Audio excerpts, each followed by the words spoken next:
जीवन की, मनुष्य जीवन की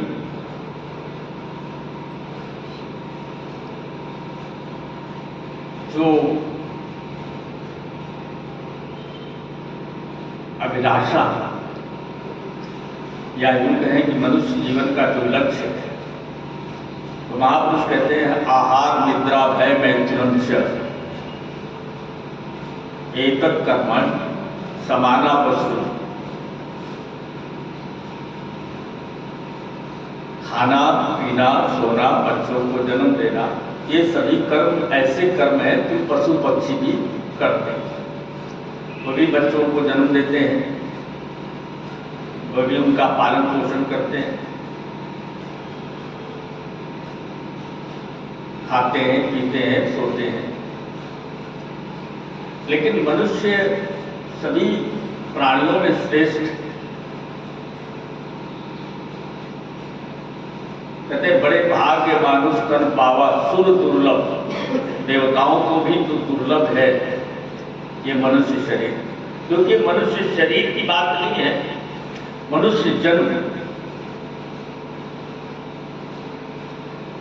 और सबसे बड़ी बात यह है कि परमात्मा ने इस शरीर में एक विशेष चीज दी है, और वो है विवेक, वो है बुद्धि, वो है विचार करने की शक्ति, जो केवल मनुष्य के पास है। अन्य जितनी भी योनियां हैं उनको केवल उतना ही पता है जितने से उनका जीवन यापन हो सकता है। आप उस बात को यूं समझ लीजिए कि कोई कुत्ता है, चाहे गरीब घर में पैदा हो, चाहे अमीर घर में पैदा हो, चाहे अंग्रेजी समझने वाला हो, चाहे हिंदी समझने वाला हो, और चाहे गलियों में घूमता हो,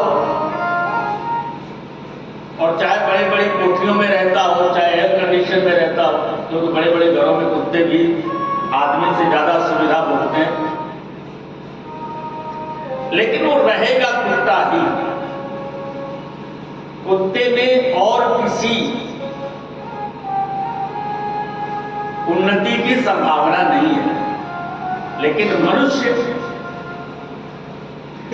जीवन पाकर के सबसे पहला काम तो है मनुष्य जीवन पाकर के मनुष्य हो जाना है।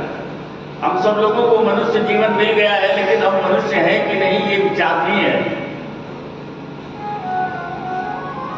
दूसरा, अगर वो मेहनत करे तो उसमें से कितने तरह के उपाधियों को ग्रहण कर सकता है। वो डॉक्टर हो सकता है, वो इंजीनियर हो सकता है ना, वो साधु संत हो सकता है, वो देवता हो सकता है,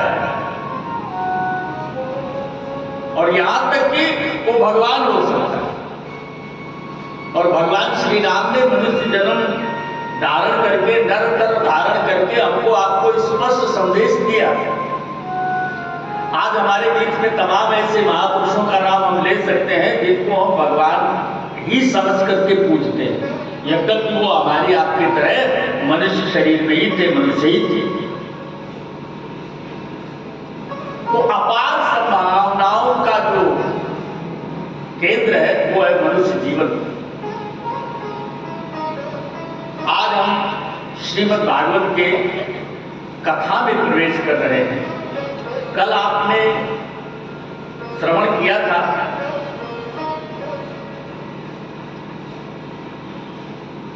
कि सुंदकारी जैसा प्रेत भी भागवत श्रवण से मुक्त हो गया। और हम आप सब लोगों के सामने अनेकों उदाहरण हैं, अनेकों पापी, अनेकों दुष्कर्म करने वाले ही भगवान की कथा का श्रवण करके, क्योंकि भगवान की कथा की विशेषता ये है, कहते हैं निगम कल्प तरोर गलितम फलम। कई बार ये होता है कि हमको वेद पढ़ते हैं, या हम उपनिषद पढ़ते हैं, या हम अमुक ग्रंथ पढ़ते हैं, अमुक ग्रंथ पढ़ते हैं, भगवान वेदव्यास ने इसको क्या बताया कि ये कल्पतरु वृक्ष है। कल्पतरु, कल्पतरु का मतलब है उसके नीचे जैसा भाव करोगे वो आपका भाव पूर्ण हो जाएगा। और ये कैसा है, इसकी विशेषता क्या है? जो तमाम प्रकार के धर्म ग्रंथ हैं, शास्त्र हैं, वेदादि हैं, उन सबका ये सार स्वरूप है। जैसे आम का वृक्ष है तो आम के पूरे वृक्ष में रस भरा हुआ है, लेकिन आप उसके तने को चबा करके या उसकी पत्ती को चबा करके वास्तविक रस आम का नहीं लेते। आम का रस कब मिलता है? फल के रूप में, जब वो पक जाता है, लेकिन उसमें भी छिलका होता है, गुठली होती है। वो कहते हैं कि ये कैसा है, गलितम फल, एकदम पका हुआ है और इसमें छिलका भी नहीं है, गुठली भी नहीं है, इसमें से कुछ भी फेंकने लायक नहीं है। और एक इसकी विशेषता है सुखमुखात अमृत द्रव्य संयुक्त। हम आप लोग, हमको पता है, हम लोग जब छोटे छोटे थे और कहीं बाग में जाते थे तो देखते थे कि सुबह ने, माने तोते ने चोंच किस फल में मारी है, और हम स्वाभाविक रूप से हमको अनुभव भी हुआ और लोग बताते भी थे कि जिसमें तोता चोंच मार देता है वो वास्तव में बहुत मीठा होता है। तो ये जो भागवत रूपी फल है, इसमें सुखदेव भगवान जो सुख रूप में है, जो राधा जी के लोक से केवल भगवान की महिमा प्रकट करने के लिए आए हैं, उनके मुखारविंद से इस कथा का वर्णन हुआ है। और इस कथा से महाराज परीक्षित की 7 दिन में मुक्ति हुई है। इसलिए कहते हैं कि वो अमृत द्रव्य जो है वो इसमें लगा हुआ है। और उन्होंने कहा कि पिबत भागवत, ये भागवत जो है केवल सुनने तक नहीं, पीना है, हृदय में ले जाना है।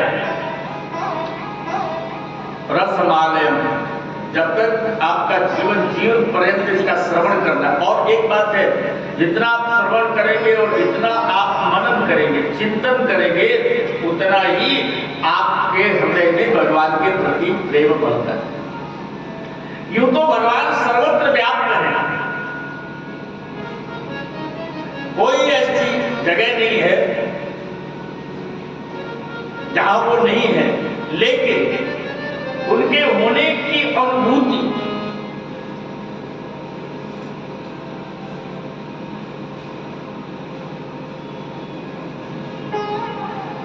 जो कौशल्या जी बड़ा आश्चर्य करती हैं जब उनको पता लगता है कि भगवान प्रकट होंगे, तो कहती है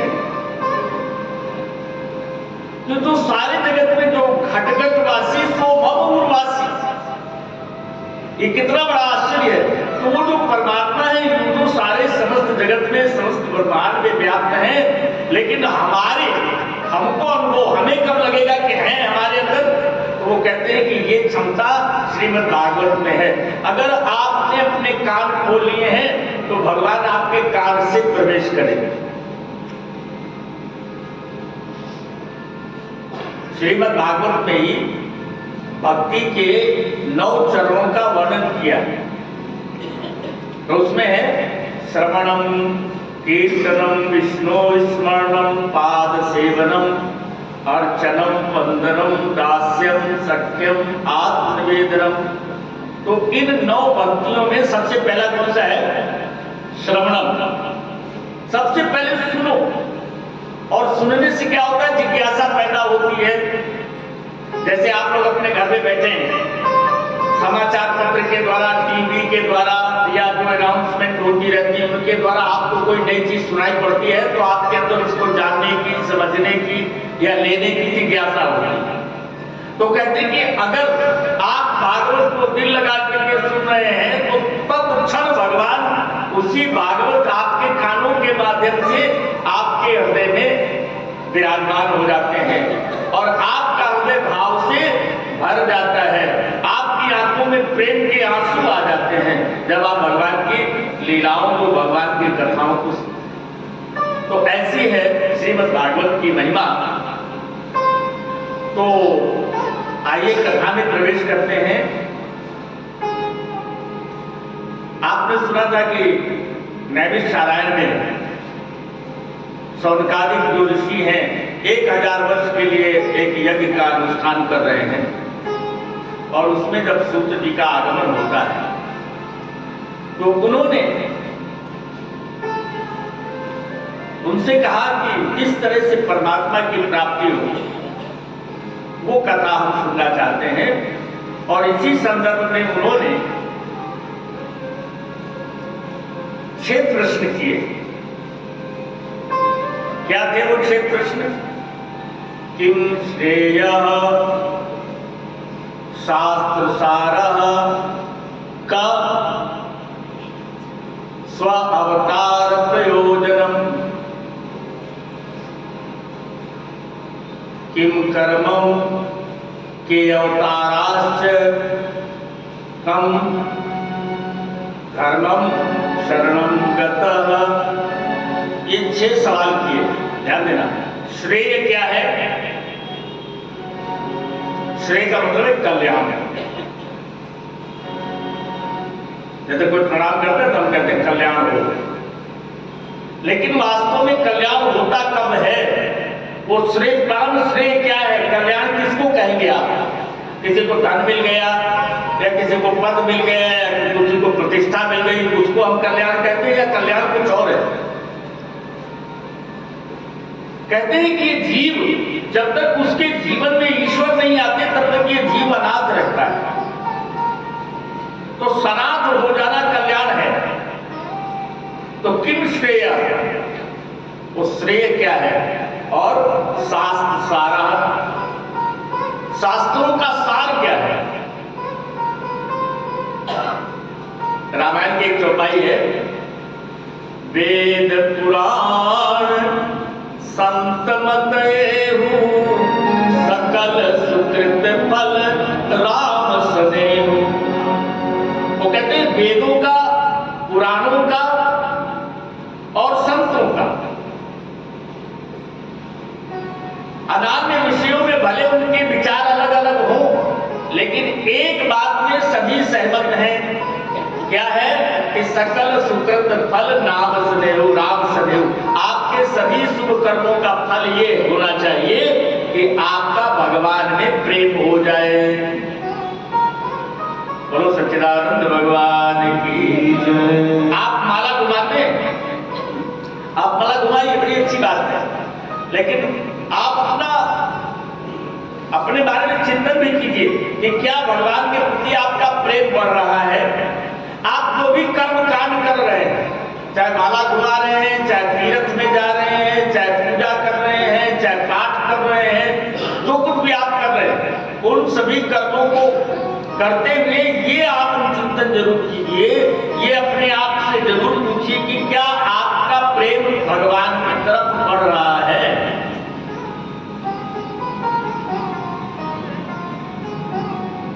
ऐसा नहीं है कि भाई ठीक है हमको तो भगवान का नाम लेना है 24 घंटे में 2 बार लेना है, 4 बार लेना है या लेना है, इतने से काम नहीं चलेगा। आपका भगवान मेरे हैं ऐसा भाव आपके अंदर आ जाना चाहिए। तो उन्होंने कहा, ये सवाल किया कि शास्त्रों का सार क्या है और किम स्व अवतार प्रयोजनम, और भगवान ने स्वयं अवतार धारण क्यों किया,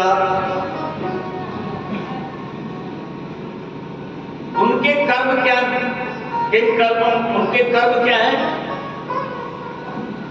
और उनके अवतार कितने हैं। और जब भगवान यहां के कार्य को करके अपने लोक में गए तो धर्म किसकी शरण में गया।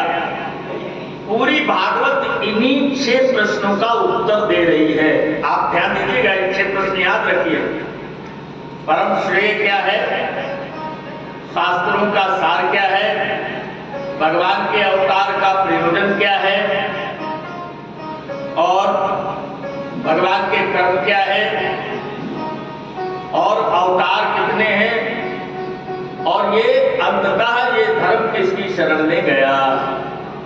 तो इन्हीं प्रश्नों के हम उत्तरों को सुनेंगे। आइए सबसे पहले मंगलाचरण करते हैं भगवान का।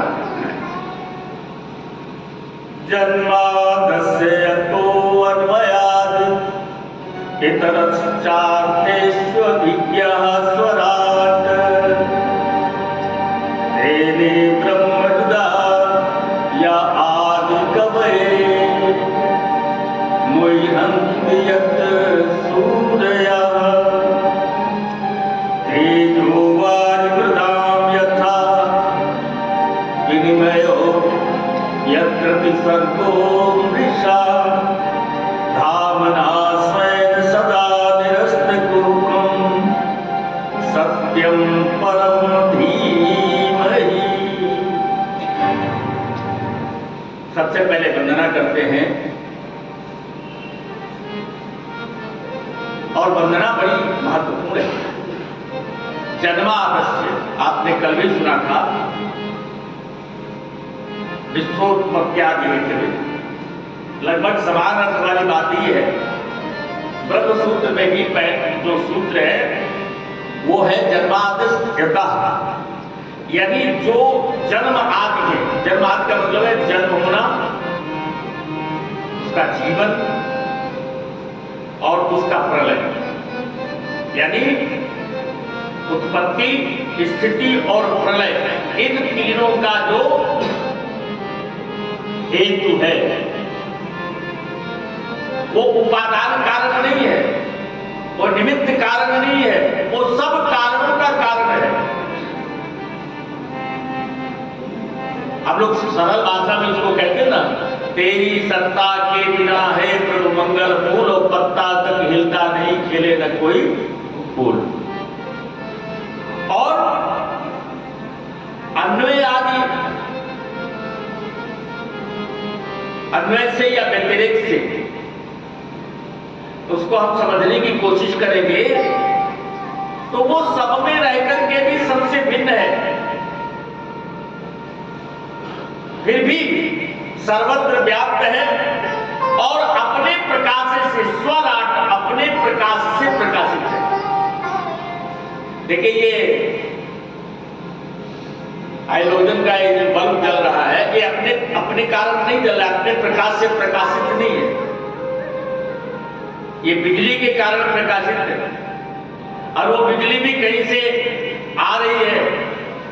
बोलिए वृंदावन बिहारी लाल की जय। बड़े सौभाग्य की बात है, हमारे बीच में महान संत महामंडलेश्वर स्वामी शैलेशानंद जी महाराज और उनके साथ में स्वामी राजेंद्रानंद जी महाराज इस कथा में पधारे हैं।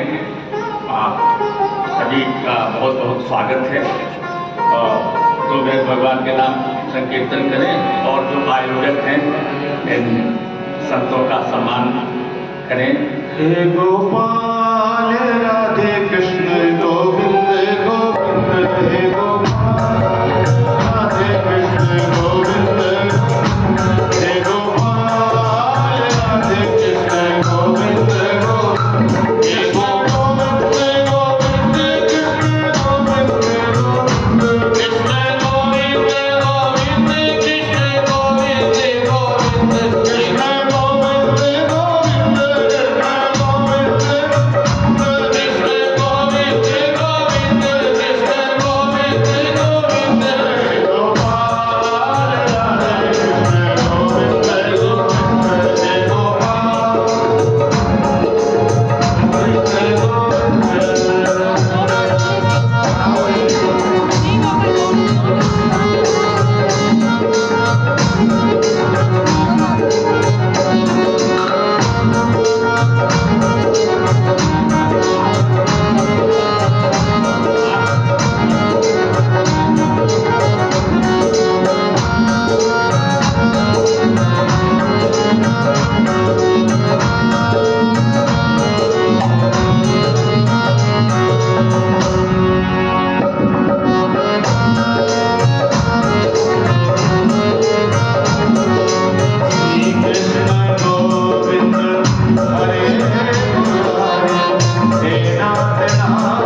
राधे कृष्ण कृष्ण कृष्ण राधे राधे